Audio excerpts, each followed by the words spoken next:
Hello and welcome back to a new video on my channel. Today I'll be presenting part 5 of the story Eureka, a guide to the mysticism. I hope you enjoy it.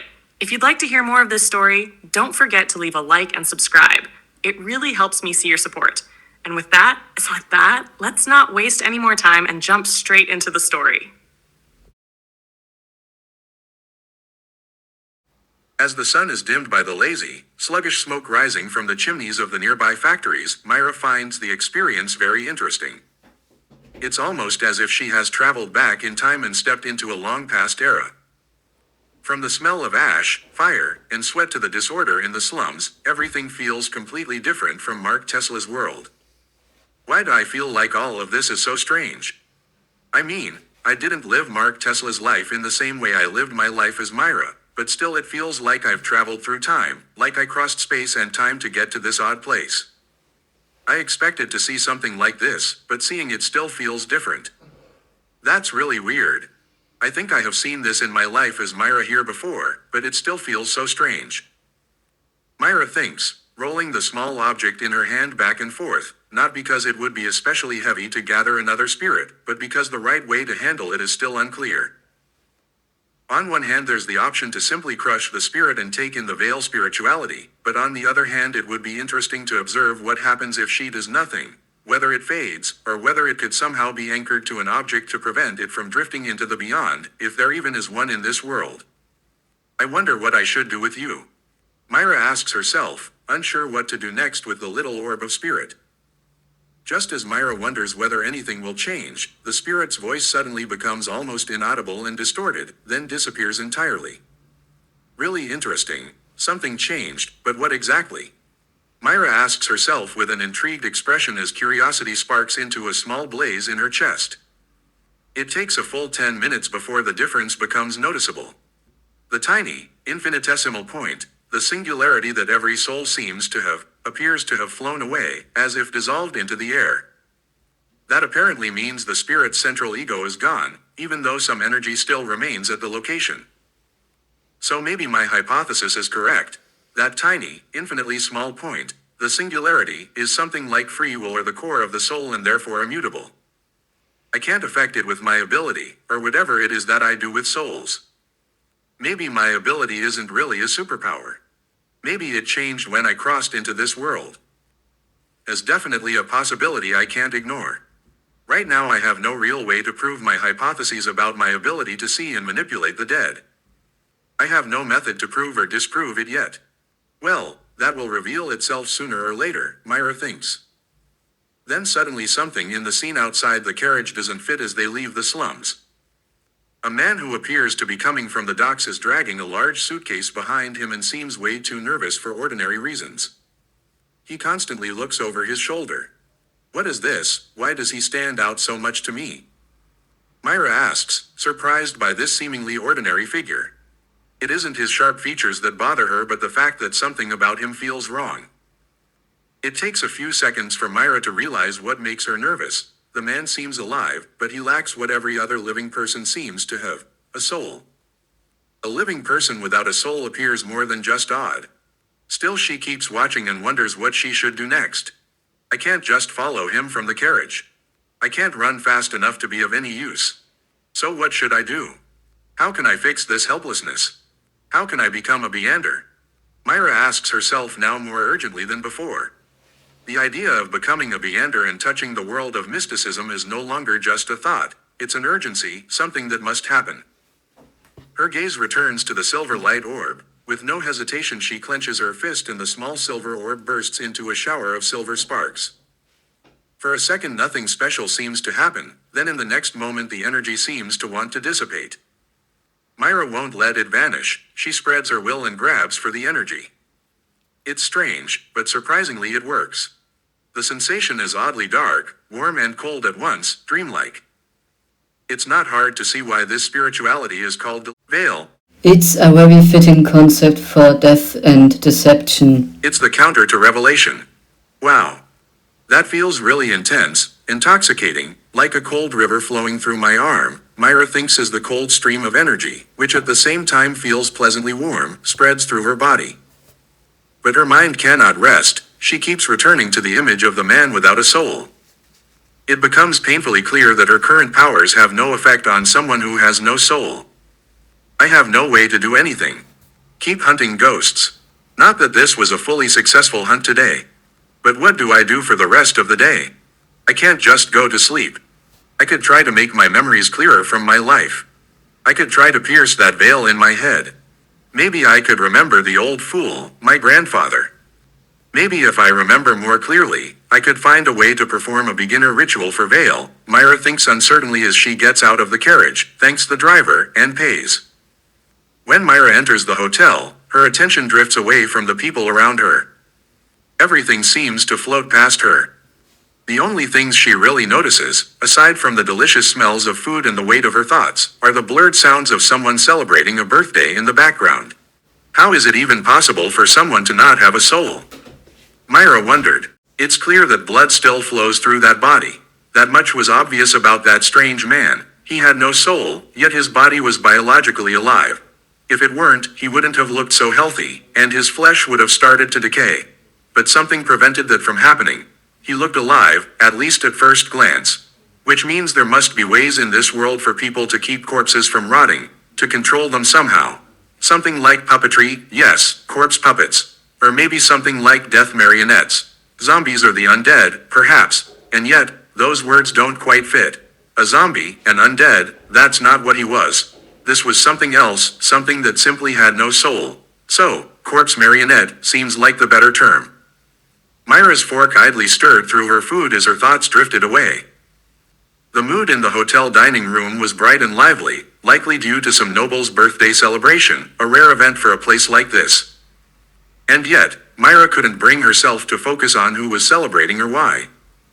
What struck her instead was how distant she felt from it all. The noise, the laughter, the chatter, it was as if none of it belonged to her anymore. Once, she might have enjoyed such crowds, but that was in another life. Why did I used to enjoy being around people so much, and now I don't, she thought. Could it have something to do with my rebirth in this world? Or maybe, I only ever pretended to enjoy it back then. The growing pressure in her bladder interrupted her thoughts. Normally, this wouldn't have been a big deal, but now everything felt different. Whether it was because she finally had time to think about her situation or because something inside her had changed, she couldn't say for sure. Well, aside from the fact that I'm a woman now, which somehow feels both normal and completely not, I can't help but feel weird when I go to the bathroom. It doesn't feel right imagining it as a man, but it doesn't feel right doing it as a woman either. My thoughts just wander into awkward places. I honestly have no idea how to react to this. What am I even supposed to do? Myra sighed softly as she rose from her corner table, her gaze drifting toward the window, and beyond it, the city of Averin. The world outside was a strange blend of the old and the advanced. The hotel's hygiene, for example, was surprisingly good. The toilets functioned nearly as well as modern ones, though the mechanism seemed different, not powered by visible pipes or electricity. I'm no expert, she mused, but these toilets definitely don't belong in this era. Then again, maybe this world just doesn't work the way Mark Tesla expected it to. From what I remember, it's not like everything here suddenly advanced overnight. These peculiarities have been around for as long as I can recall. And it's not just hygiene, other aspects of society seem too developed. For example, why does this world have antibiotics and medicine that shouldn't exist in a steam-powered age? Even though most things still run on steam engines, electricity already exists. It just hasn't spread widely. There are no power lines connecting cities. My old home had a coal generator, sure, but there weren't any cables running over long distances. Myra found the thought amusing, her mind gladly wandering from the mild embarrassment of using the bathroom to the broader mysteries of the world around her. These oddities didn't seem strange to the people here, including her current self, and that paradox only deepened the feeling of being caught between two realities. Why do I feel both a part of this world and apart from it, she wondered. How can I have lived two lives, yet not fully belong to either? Maybe my soul remembers my previous life, or perhaps I just remember Mark Tesla's life, like some leftover echo of reincarnation. But then, one soul didn't replace the other. At least, I don't think so. Damn it, this is frustrating. I wish I could see my own soul. That would probably help, I think. She frowned slightly, recalling her failed attempts to view her own spirit. The thought lingered even as she washed her hands at the sink. The water was unnaturally clear, purer than she would have expected. Like the rest of the facilities, it felt out of place, as if torn from another time. But all of those oddities fled her mind the moment she opened the bathroom door. For the briefest instant, she caught sight of a man standing near her table, just as he slipped something back into his coat. The man's features were sharp, his eyes dark, and his expression utterly ordinary, the kind of face that could belong to anyone among Avaren's countless thousands. And yet, his eyes were too cold, his aura too still.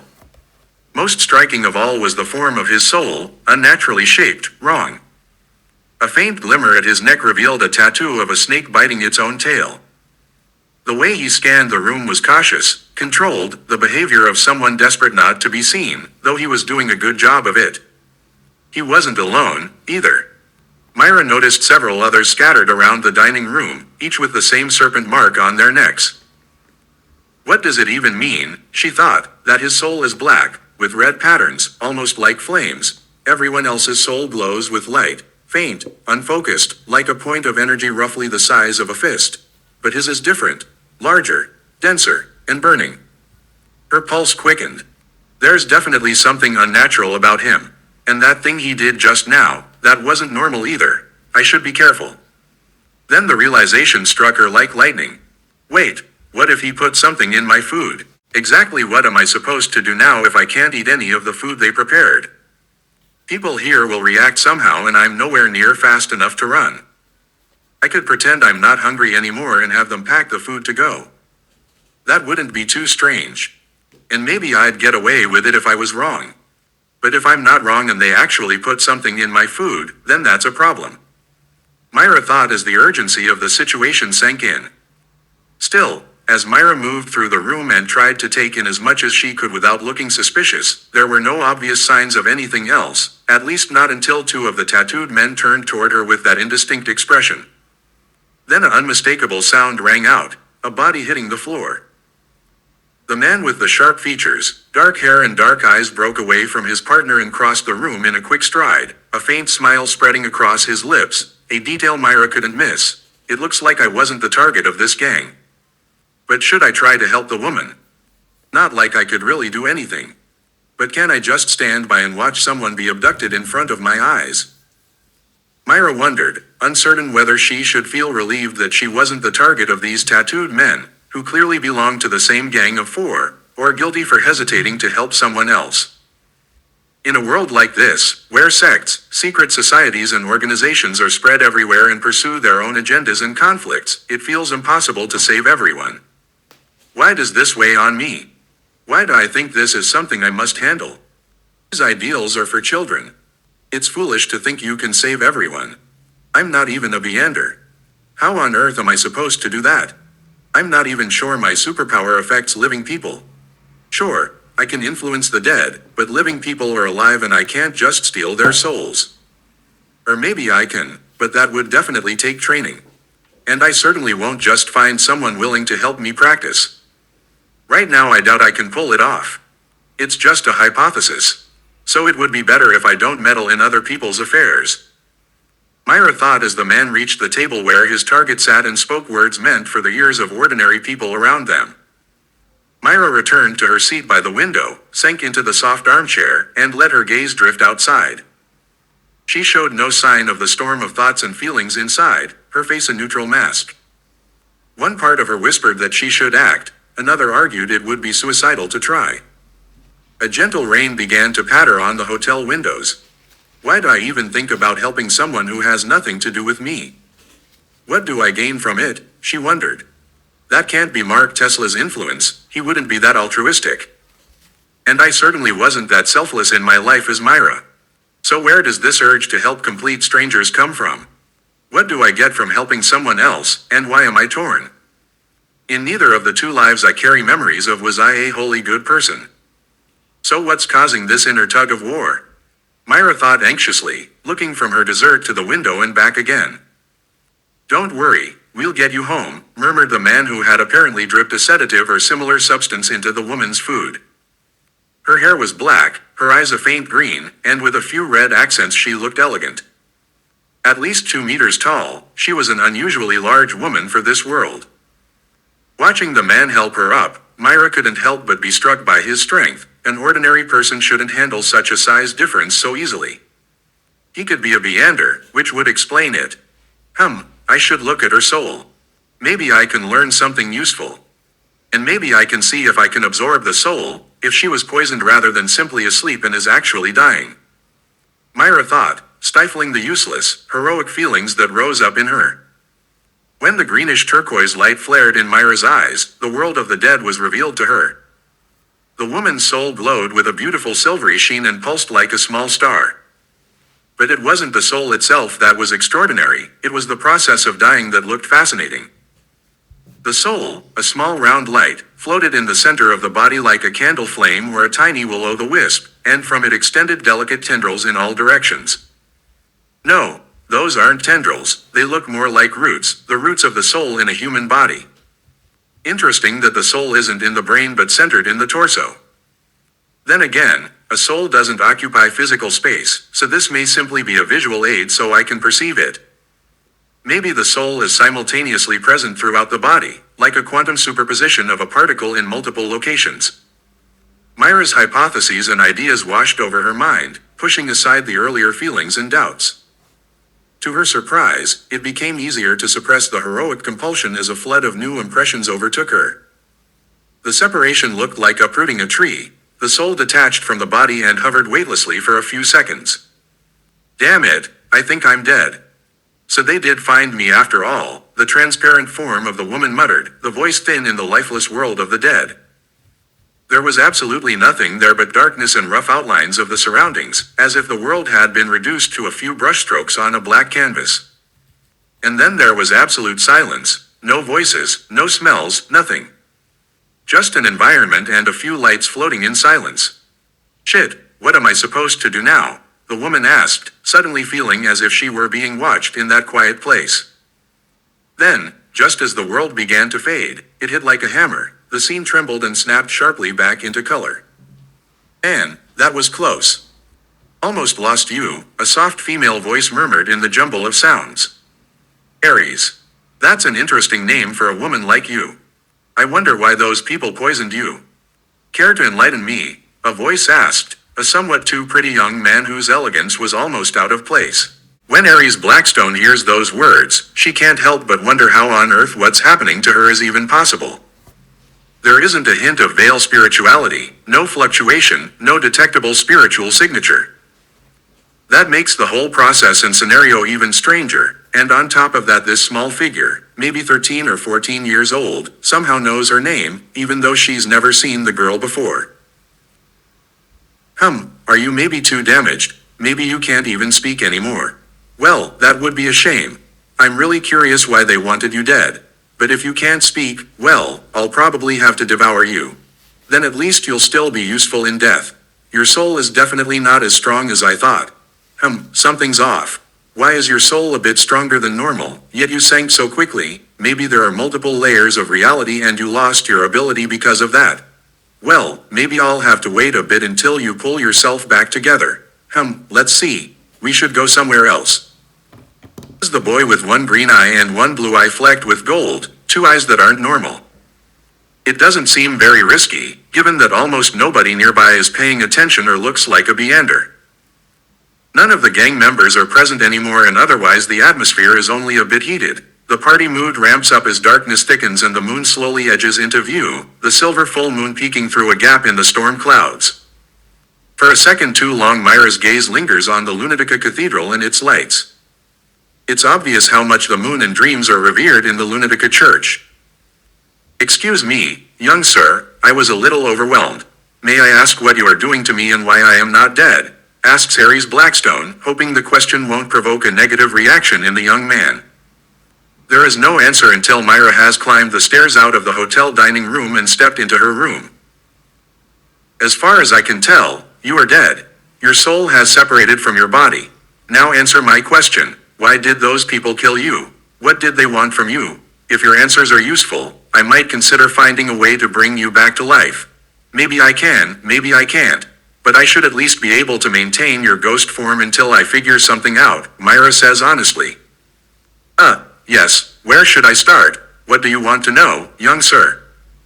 Aries Blackstone asks. In life she always had the gift of adapting quickly to unexpected situations and thinking on her feet. To be precise, I'm a girl, not a boy, and I'm not that young, so you can address me informally if you like. And as I said, I want to know why they tried to kill you. And if you know anything about the mysticism world, tell me. I want to know everything about the mysticism world, about the spiritualities you find most interesting, and about the beginner rites, Myra says in that cold, analytical tone that would freeze the blood in anyone's veins, if Aries still had blood in any veins. Okay, this is weird, this girl is not normal. I've never heard of a spirituality that could affect the souls of the dead without any detectable spiritual fluctuations. That would be a very high-level ability, and even high-ranked Beyonders shouldn't be able to negate spiritual fluctuations entirely. So what exactly is going on here and how can I best exploit this situation? Aries thinks as she begins to speak. Okay, so you were an heir of a noble house that went bankrupt and had no money. Basically your lousy parents wanted to sell you, into prostitution or something, into a gang, and that's how you came into contact with the Scarlet Serpent Gang. They are a gang that specializes primarily in Dominion and at first tried to gather Dominion spirituality by devouring flesh and by indulging their feelings. There were 5 apprentice Beyonders in the gang, and those 5 wanted to make you the 6th member. You were about to become an apprentice Beyonder. Did I summarize your backstory well enough, or did I forget something? Myra asks. When Aries hears those words, it feels like a stab through her heart, something that shouldn't be possible in her ghost state. Hearing years of struggle and survival boiled down to a few sentences leaves an unpleasant taste in her mouth. Okay, I have to pull myself together. I don't know who or what the girl in front of me is, so I need to understand what to do and what she is before I let my feelings get the better of me and do something stupid, Aries thinks as she nods and replies, that's completely correct. That was my past, she says respectfully. What does the beginner ritual for the Dominion path look like? I've noticed most beginner rituals are similar, Myra says as she watches the spirit hovering in the room. Rain hammers harder now, almost like hail against the window, and inside the tiny hotel room Myra sits alone, speaking into empty air. Time passes and Myra has quickly gathered all the mystical knowledge she wanted. That was a good bargain. So how do we stop you from simply being pulled back into the great unknown? Myra asks herself as she looks at Aries and wonders how she could do it. If she left the ghost to float around it could be seen.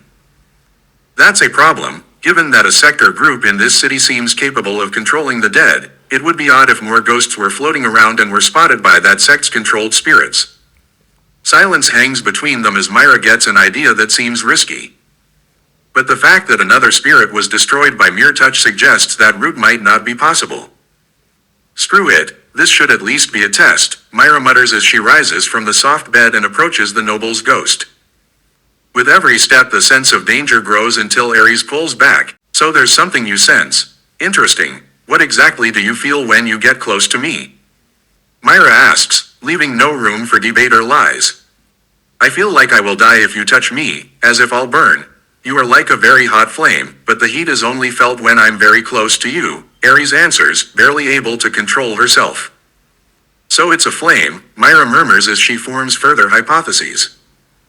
What kind of monster is this girl? How is it possible that she could just pass through me and I as a ghost could die, that I could die as a ghost? Aries thinks, a cold shudder running down her back.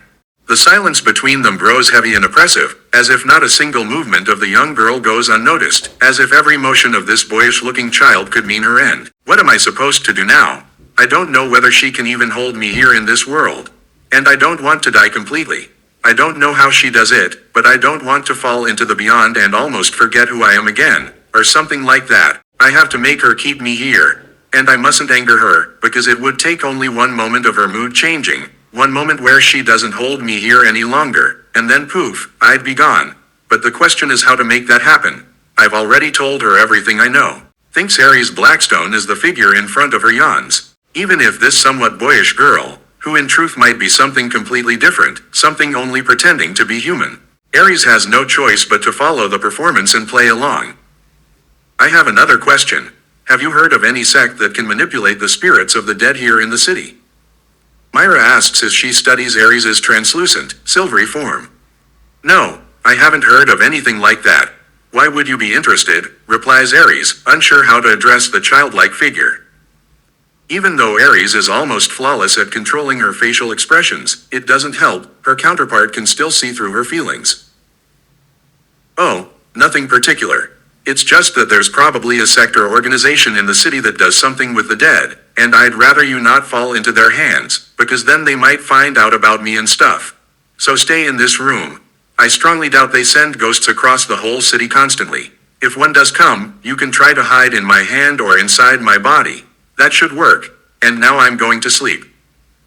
Myra says as she yawns and throws herself onto her bed, which proves as soft as expected, almost like a fluffy cloud, while she wraps the blanket around herself after slipping off her shoes. Next come the trousers and the jacket, all tossed into an untidy heap beside the bed.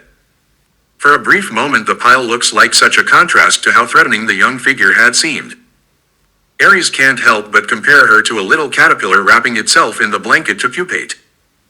But what am I supposed to do if something pulls me down again just as quickly as before and I hardly have time to react? Ares Blackstone asks.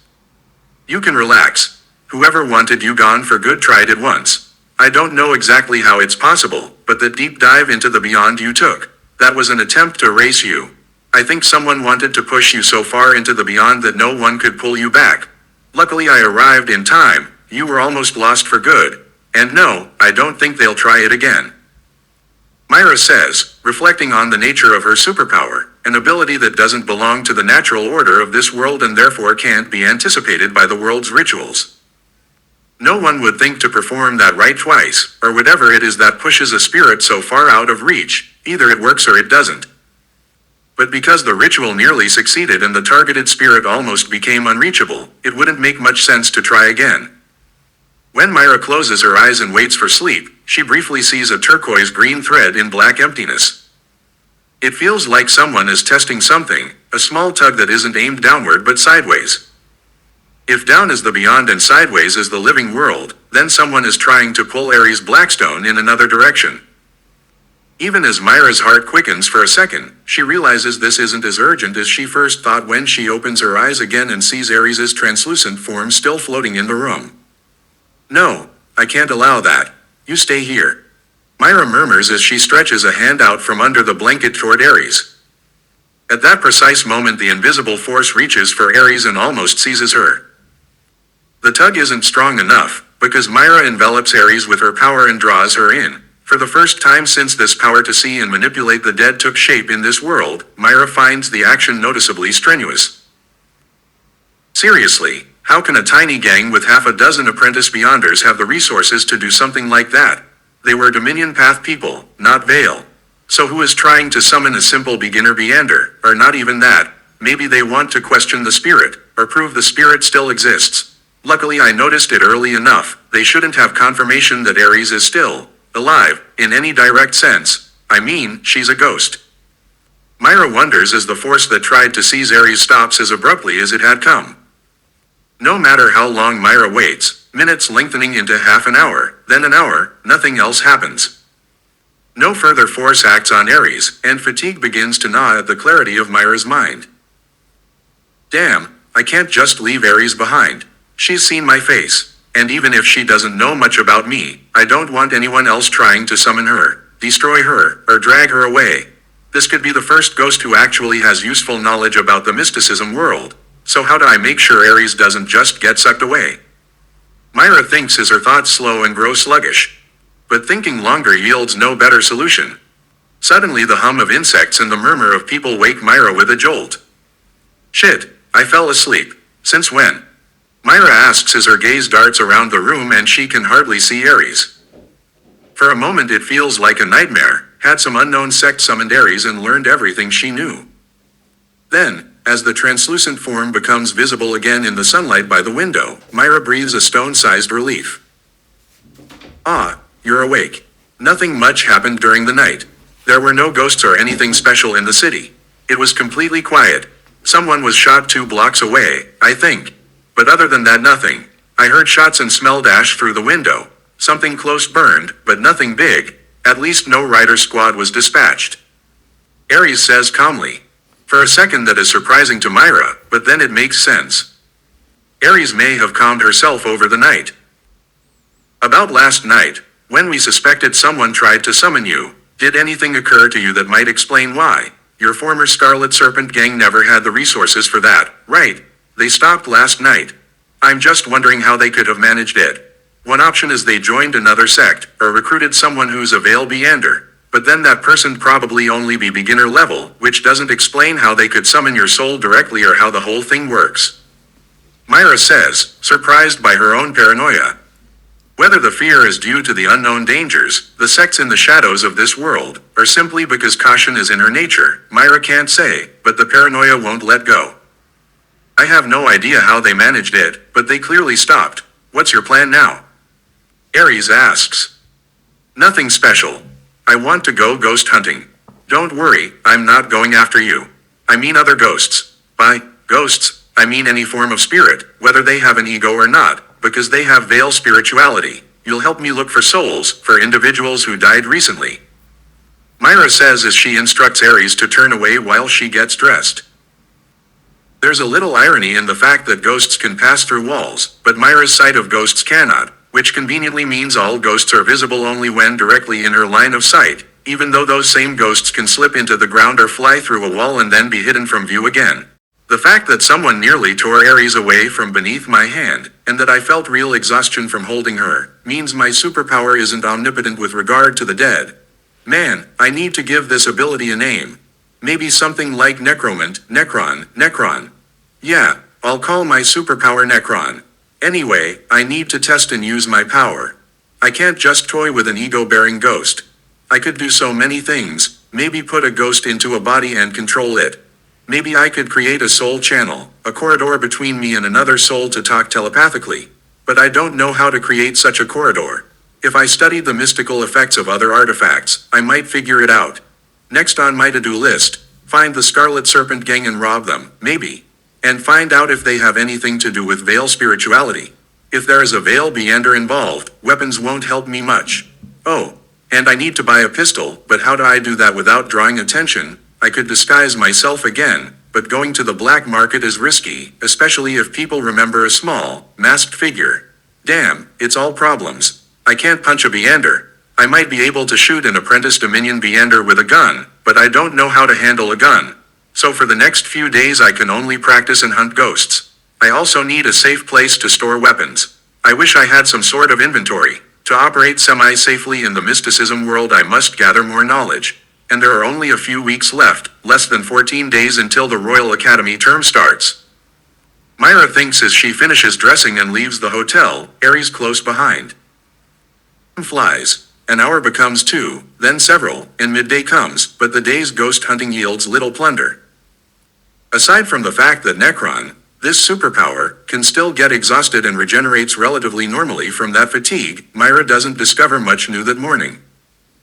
It seems almost a cosmic joke that Necron is so strong against ghosts but otherwise utterly useless. Both living people and soulless living dead humans are relatively to completely immune to Necron. Great. I got Necron, a superpower that doesn't belong in this world and is probably unregistered by any power so far. At least I can't see any signs that a god or some Beander group has sworn at me in this city. Using Necron hasn't attracted attention yet. That could mean my paranoia was overblown. It's not hard to imagine that something not part of this world can't be understood by tools from this world.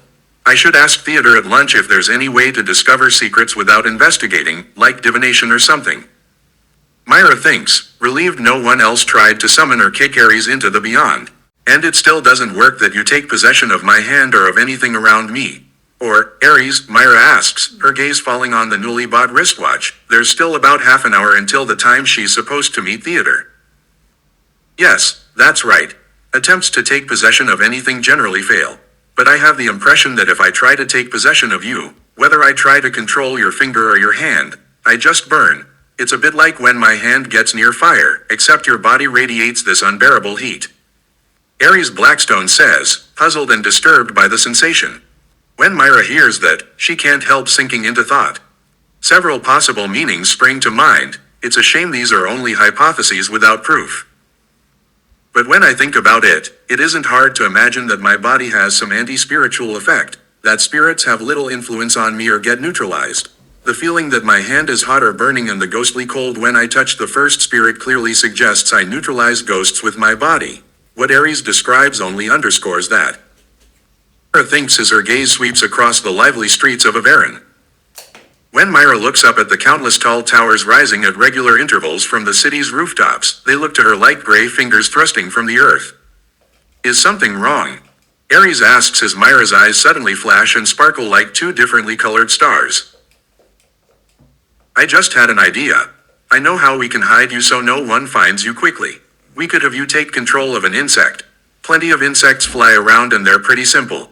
So it shouldn't be too hard to take over their bodies and hide in one for a few hours. A spirit needs a body so the pull of the beyond doesn't act on it. And I can't always be with you, I have other things to do. So you could hide inside a bee, or you could let the bee or insect keep control and be like a passenger. Myra says, relaxed. She notices Aries is less nervous than the day before and seems to have come to terms with her situation, albeit quickly. Okay, I can try, but how will I contact you again if I don't know where you are? Aries Blackstone asks uncertainly, still puzzled by the childlike being before her. It's oddly contradictory that a being who can so easily influence the dead is now seeking a beginner's ritual of the mysticism world, the final puzzle piece to become a Beander, an artifact with pure veil spirituality. What am I supposed to make of this girl? If she were some high divine being, an avatar or apostle, that would explain why she influences the dead so easily. But then it wouldn't make sense that she needs a Beander path or a beginner's ritual to become a Beander. And there's that strange heat, as if something is burning just below her skin. I can't even get close enough to feel more without risking being burned. It's nothing like ordinary fire, maybe it's soul fire. But how could a body be filled with something that burns souls? I've never read any legend about anything burning souls. If I learned the truth, I might go mad. I want to keep my mind, so maybe I shouldn't dig too deep. Still, the idea of taking over a bee or an insect is practical. If other ghosts or attempts to influence me happen, it won't work while I inhabit a body.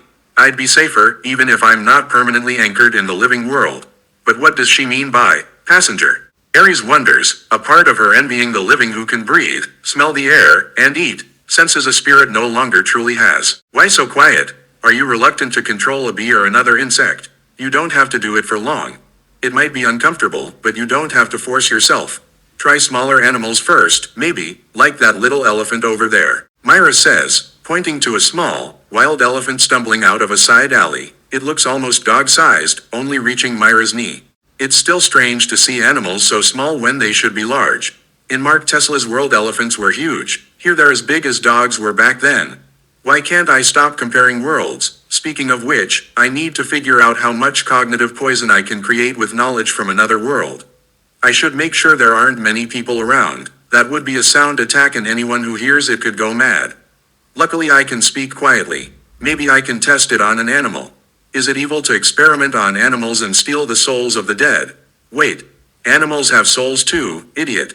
Why didn't I think of siphoning freshly dead animals? But souls dissolve as they drift to the beyond, so maybe I've already absorbed an animal spirit or two without noticing. That means a mouse, an elephant, all animals have spirituality. When they die, I could take some of that energy around the soul. Probably I'll find spirits in the woods, too. Myra thinks as her eyes scan the crowd and find a familiar face. Theater. It takes only a little prompting from Theater's approach for Aries to manage to hide inside the little elephant. Who are you talking to just now? Theater asks when his sharp green eyes fall on his sister's two differently colored eyes. Nothing important. I was just thinking aloud. You know how I sometimes do that, Myra replies. That's it for today's video. I hope you enjoyed it. If you did, please leave a like and subscribe. And don't forget to share the channel with your friends. Click the link on the left to watch my latest upload. And on the right, you'll find the playlist with all 5 parts of the story. Thanks for watching. I'll see you next time. Bye.